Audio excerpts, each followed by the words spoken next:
دو طرح کے حق ایسے ہیں کہ ایک ہے اللہ اور انسان کے بیچ میں، اور ایک دوسرا ہے جس کو کہتے ہیں حقوق اللہ، اور دوسرا حق ہے حقوق العباد۔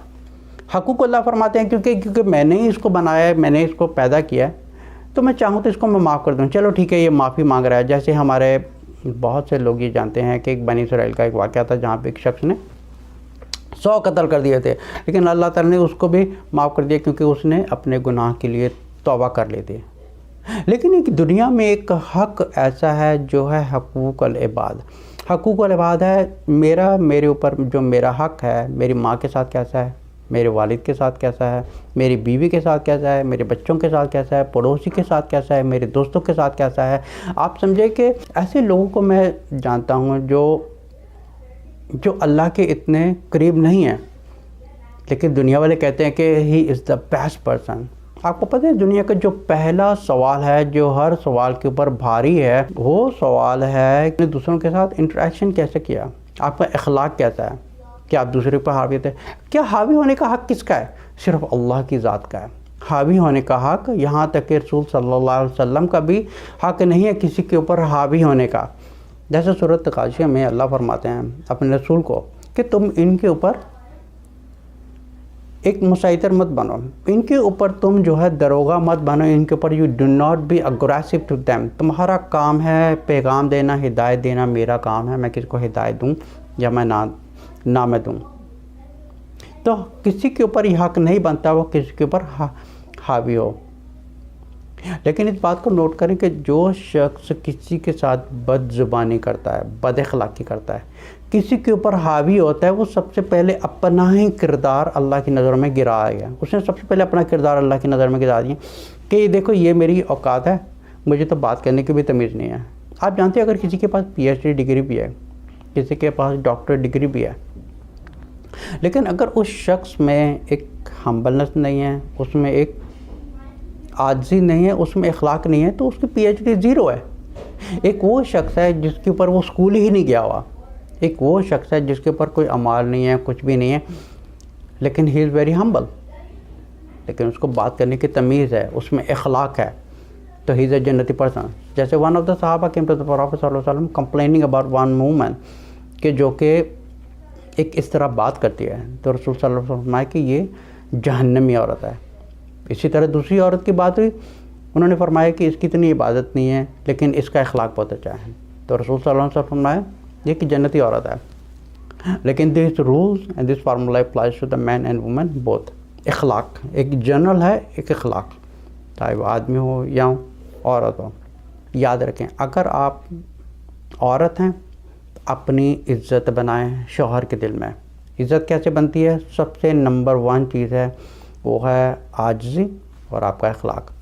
اسی طرح جو شوہر بھائی ہیں اگر وہ چاہتے ہیں کہ بیوی کے دل میں اس کا آنر، ڈگنیٹی، اس کا رسپیکٹ بنے تو بیوی کو اخلاق دے۔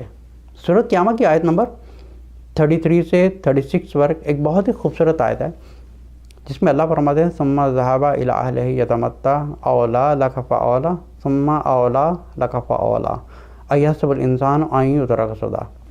اب اس آیت کا مطلب کہ جو لوگ ہیں، اب یہ آیت تو کسی اور کے لیے اپلائی قرآن میں بیان کی گئی ہے، لیکن as a general meaning of this آیا applies to every human being کہ جو شخص ہے وہ اپنا ایگو دکھاتا ہے اپنے گھر والوں کو، سمجھے کہ اپنا ایگو اپنی ماں باپ کے ساتھ ہے، بھائی بہن ہے، بیٹی ہے، بھائی ہے، بیوی ہے، بچے ہیں، کچھ بھی ہے، لیکن اگر اپنا ایگو دکھا رہا ہے he is being arrogant in the family with other people, تو ثم ذهب الى اهله يتمتع اولا لك فاولا ثم اولا لك فاولا ایحسب الانسان ان یترک سدى۔ تو یہ آپ یہ مت دیکھیں کہ آپ یہ مت سوچیں کہ آپ کو کوئی دیکھ نہیں رہا، آپ یاد رکھیں کہ ان کے اوپر اتنی بری آزمائش ہے، ان کو ایک جیسے ہوتا ہے نا ایک گھوڑا ہے، ایک گھوڑے کی آپ رسی ڈھیلی چھوڑ دیں، گھوڑا بھاگے جا رہا ہے، بھاگے جا رہا ہے، بھاگے جا رہا ہے، بھاگے جا رہا ہے، لیکن جہاں پر وہ رسی کی جو ایک حد ہے وہ ختم ہوگی، آپ جانتے ہیں گھوڑے کا بھاگتے بھاگتے آخر میں حشر کیا ہوگا؟ جہاں پر وہ رسی کی حد ختم ہوگی وہاں پر اس گھوڑے کو جھٹکا آئے گا، اس کی گردن ٹوٹ جائے گی اور وہ وہیں گر جائے گا۔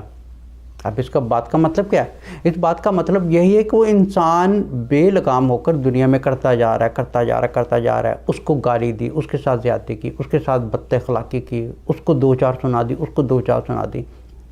لیکن آپ یہ سوچیں کہ آپ کی چھوٹ نہیں ہونے والی ہے. آپ جو کر رہے ہیں، آپ جانتے ہیں سورۃ 50 آیت نمبر 16 to 18 تک اس میں پورا فرمایا ہوا، نحن اقرب الیہ من حبل الورید. اس کے بعد اللہ تعالیٰ فرمایا ما یلفظ من قول الا لدیہ رقیب. یہ جو دو فرشتے ہیں آپ کے سارے حساب لکھتے جا رہے ہیں، آپ کا حساب لکھتے جا رہے ہیں. آپ جو کر رہے ہیں لکھتے جا رہے ہیں. اب یہ جو میں آپ کے ساتھ بول رہا ہوں، ایک ایک چیز لکھی جا رہی ہے، یہ بھی چیز لکھی جا رہی ہے. اب جو میں کہہ رہا ہوں کہ میرا نام سعید ہے، یہ بھی لکھا جا رہا ہے. ایک آپ کی مانیٹرنگ ہو رہی ہے. آپ کو پتہ ہے جب آپ کمپیوٹر کے بیٹھتے ہیں، آپ کے ایک لاک سسٹم ہوتا ہے.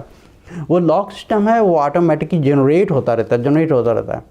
تو ہمارے جو لیفٹ اور رائٹ میں جو فرشتے بیٹھے ہوئے ہیں، یہ ہمارا حساب لکھتے جا رہے ہیں کہ ہم کسی کے اپنے دل میں کسی کے لیے بغض رکھ رہے ہیں، ہم اپنے دل میں کسی کے لیے نفرت رکھ رہے ہیں، ہم کسی کو دل میں گالی دے رہے ہیں نا. یہ سب لکھا جا رہا ہے. پر ایک چیز نوٹ کریں کہ اس دنیا میں اللہ نے ہمیں آزمائش کے لیے بھیجا ہے کہ ہم جو دنیا میں کریں گے وہی پائیں گے.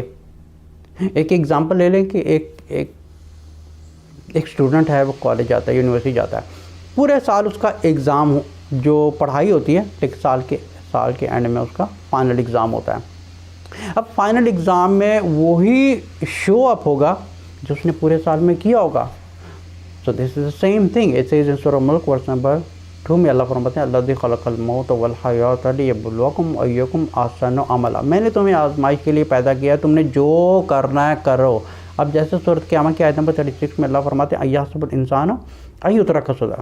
انسان سمجھتا ہے کہ بس جی میں خدا بن گیا ہوں، میرے پاس پیسہ ہے، میرے پاس فزیکل پاور آ گئی ہے، میرے پاس پیسے کی پاور آ گئی ہے. عورت میرے لیے ایک نوکر ہے، میں اس کو جیسا مرضی چاہوں گالی دوں، اس کو جیسا مرضی چاہوں کچھ بھی کرو، مجھے کوئی پوچھنے والا نہیں ہے. آپ یاد رکھیں انسان کی اوقات ایک جھٹکے کے برابر ہے. ایک جھٹکا کیا ہے؟